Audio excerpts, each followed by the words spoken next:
وہ یہ پہلے طاغوت کا انکار کرو پھر اللہ پر ایمان لاؤ، تب ایمان معتبر ہے۔ طاغوت کسے کہتے ہیں؟ طغا سے بنا ہے، طغا طغیانی، دریا اپنے حدود کے اندر بہ رہا ہے، لیکن اب یہ کہ اس کی پانی ادھر چھلک گیا ہے، اپنے حدود سے کناروں سے نکل گیا، اسے کیا کہتے ہیں؟ طغیانی، طغیانی آئی ہوئی ہے، طغیانی۔ تو انسان کا اور جنوں کا مقام کیا ہے؟ وما خلقت الجن والانس الا لیعبدون، میں نے نہیں پیدا کیا جنوں اور انسانوں کو مگر اس لیے کہ میری بندگی کریں۔ جو حد بندگی سے تجاوز کرے گا وہ طاغوت۔ لا اکراہ فی الدین قد تبین الرشد من الغی، سعادت اور رشد اور ہدایت کا راستہ بالکل واضح ہو چکا ہے کج راستوں سے۔ غی ہے جسے غوا بنا ہے، غوا گمراہ ہو جانا، اغوا کا لفظ بنتا ہے گمراہ کر دینا کسی کو، تو یہ غی ٹیڑھ کجی صحیح راستے سے ہٹ جانا۔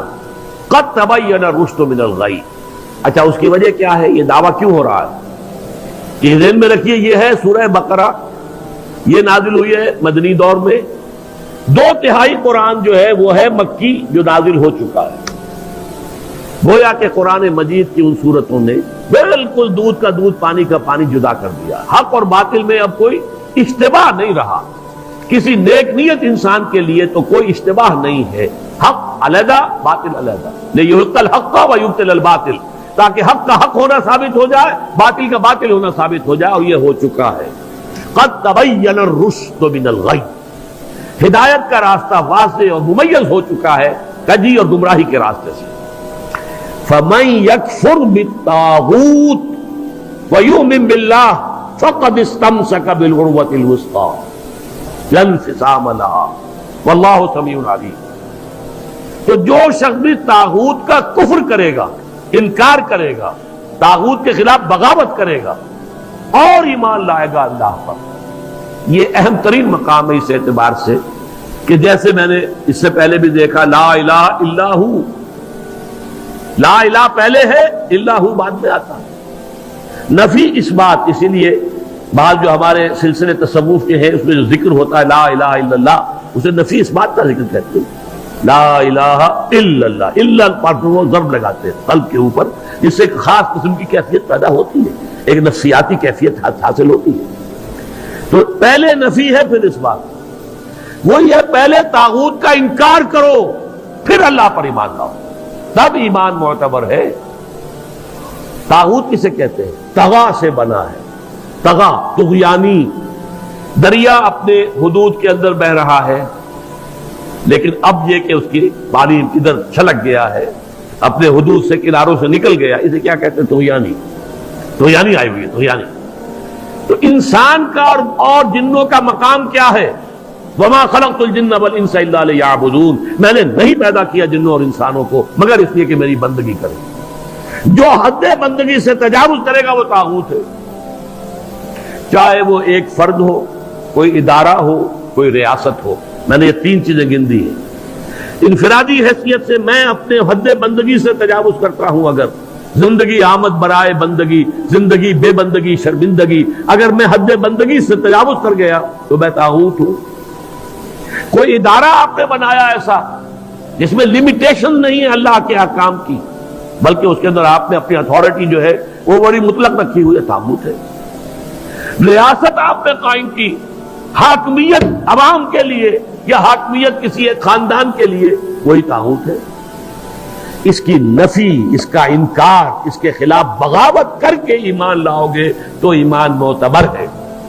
اور اگر طاغوت سے دوستی بھی چل رہی ہے، طاغوت کی چاکری بھی ہو رہی ہے، طاغوت کے ساتھ تعاون، حال یہ ہے کہ حضور فرماتے ہیں من مشى مع فاسق ليقويه فقد اعان على هدم الاسلام، جو شخص کسی فاسق و فاجر انسان کے ساتھ چلے اسے تقویت پہنچانے کے لیے، اس نے اسلام کی عمارت کو جڑوں سے کھودنے میں مدد کی، منہدم کرنے میں مدد کی۔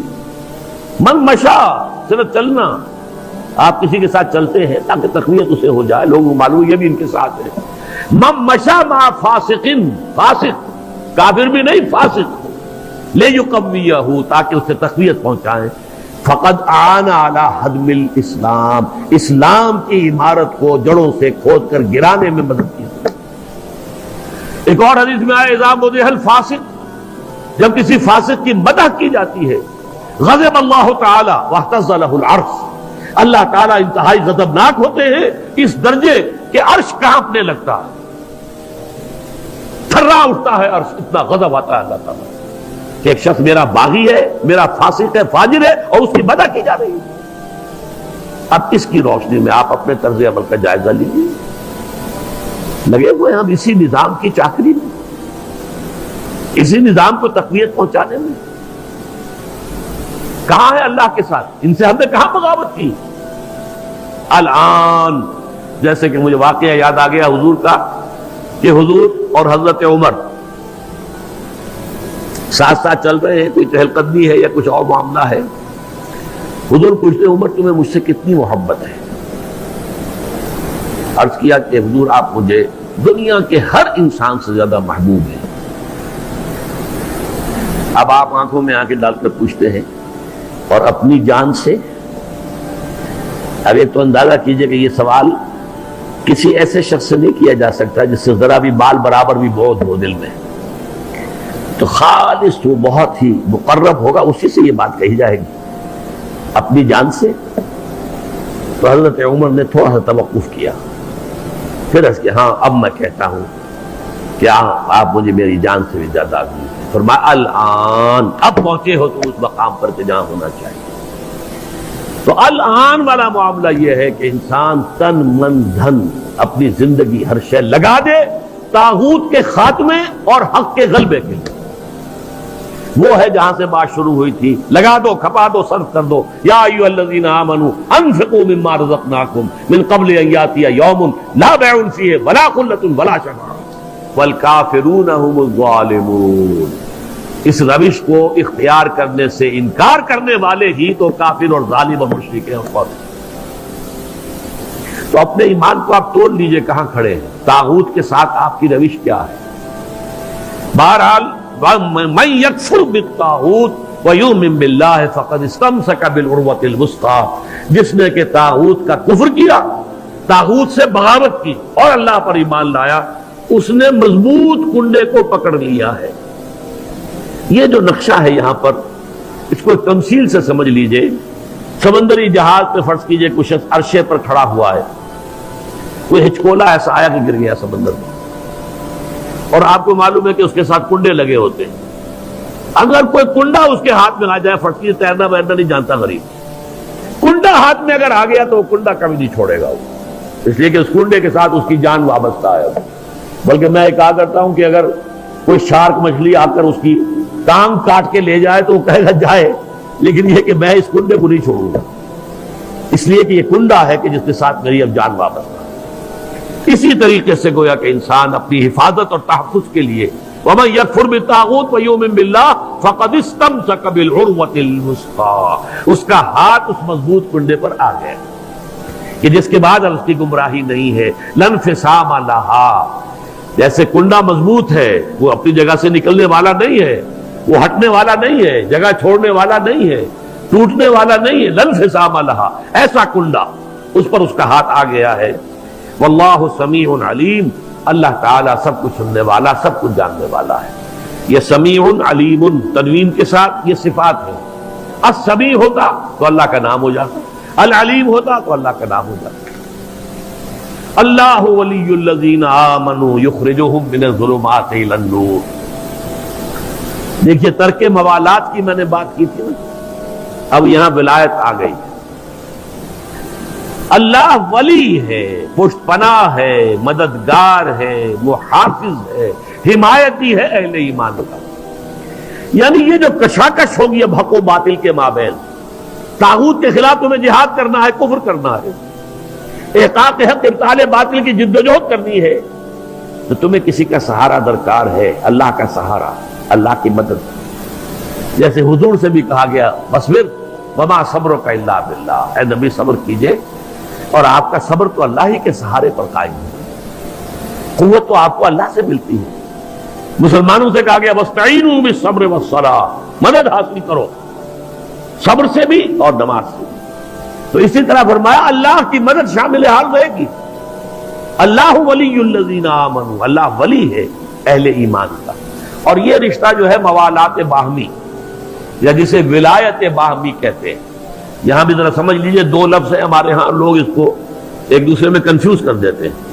ایک ولایت ہے، ولایت واو کے زبر کے ساتھ، یہ والی سے بنا ہے، والی، والی دمشق یعنی حاکم دمشق، تو ولایت کہتے ہیں حکومت کو، اور ولی سے بنا ولایت، ولایت باہمی، جیسے اللہ یہاں دوست ہے اہل ایمان کا، اہل ایمان دوست ہے اللہ کے۔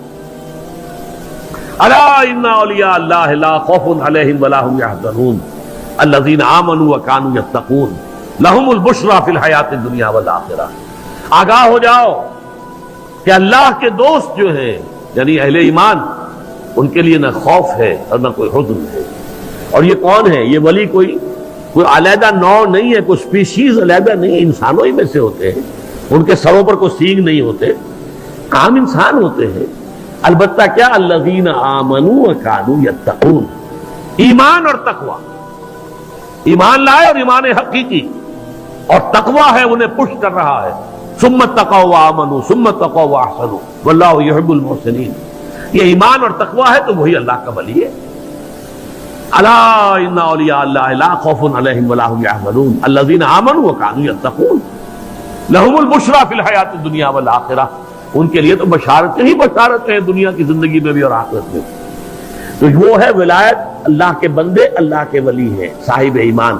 یہاں اللہ ولی ہے اہل ایمان، جو بھی وہ طاغوت کے خلاف جد و جہد کریں گے، کشاکش کریں گے، محنت کریں گے، انفاق جان و مال کریں گے، انفاق مال اور بذل نفس کریں گے، وقت خرچ کریں گے، اپنی قوتیں لگائیں گے، جان و مال کے اوپر خطرات مول لیں گے، اپنی اولاد کو انویسٹ کریں گے، تو اللہ تعالیٰ ان کی مدد کرے گا، پشت پناہ ہوگا قدم قدم پر۔